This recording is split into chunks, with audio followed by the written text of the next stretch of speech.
देखिए, शहीद स्मारक पर मैं अभी खड़ा हूँ और हम रोजाना ये बेरोजगार, ये वंचित और ये प्रताड़ना के शिकार लोगों से हम हमेशा बात करते हैं। दिखाएं, थोड़ा सा शहीद स्मारक दिखा दें एक बार।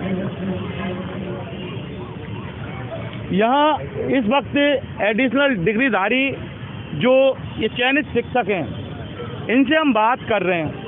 और अभी कुछ समय पहले यहाँ पर संगरिया के विधायक अभिमन्यु पूनिया यहाँ आए हैं। हम हमेशा रोजाना इनकी बात करते हैं बेरोजगारों की, तो हम अभिमन्यु पूनिया को जरूर हम इन्वेस्टिगेशन मीडिया ट्विटर पर टैग करती है और हम करते हैं टैग आपको और आवाज़ पहुंचाते हैं। मेरा एक बहुत बड़ा आपसे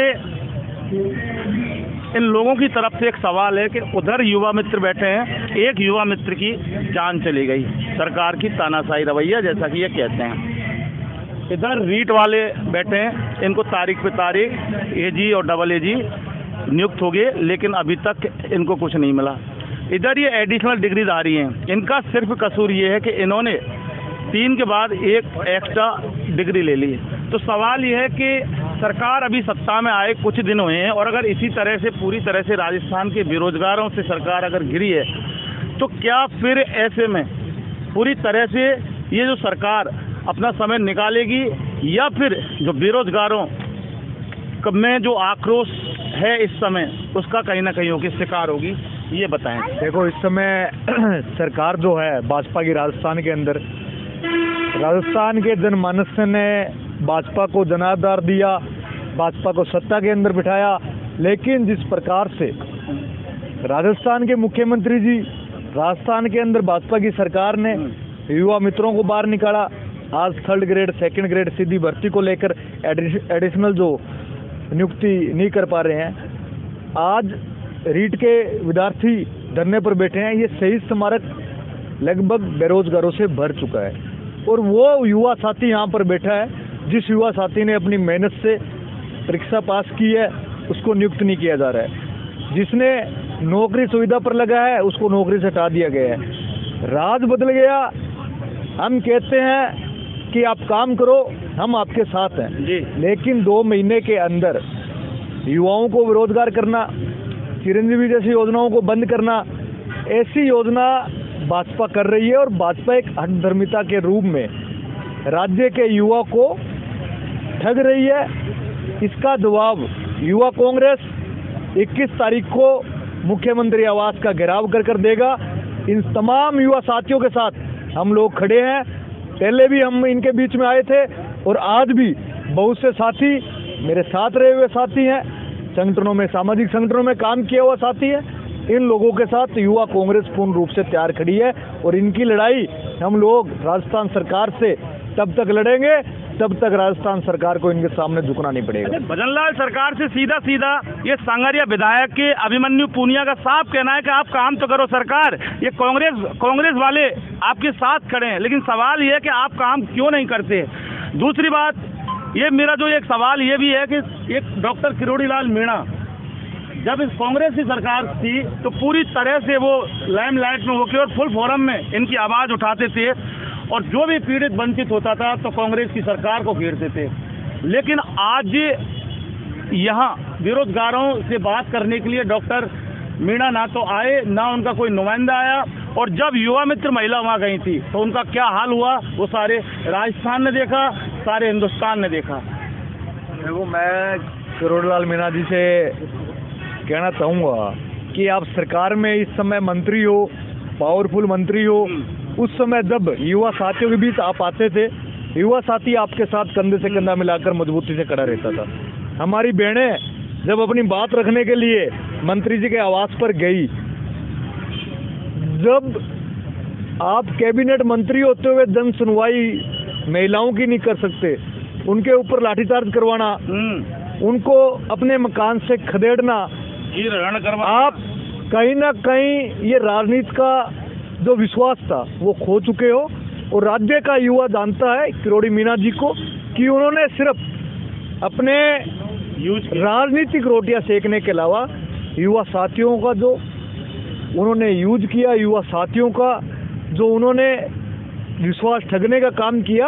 आज राजस्थान का युवा साथी इस भाजपा सरकार के मुख्यमंत्री से, मंत्रियों से अपने आप को ठगा महसूस कर रहा है। और तमाम युवा संगठन, NSUI, यूथ कांग्रेस, कांग्रेस परिवार बार बार ये आवाज़ उठा रहा है। हमारा युवा मित्र साथी राजकुमार गुप्ता जी हमारे बीच से छोड़कर चले गए, प्रदेश आलाकमान उनके घर पर भी गया। हम आज भी श्रद्धापूर्वक श्रद्धांजलि अर्पित करते हैं कि एक युवा साथी हमारे बीच अपनी जवान गवा गया, क्योंकि भाजपा सरकार ने उसकी नौकरी छीन ली। आज राजस्थान का युवा जवाब मांग रहा है इस सरकार से कि आपको जवाब देना पड़ेगा।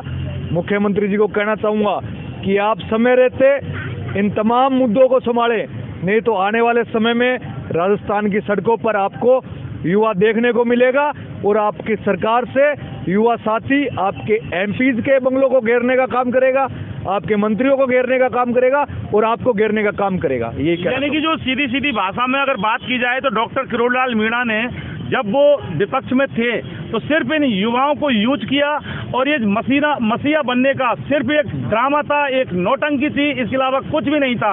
ये पूरा राजस्थान जान चुका है।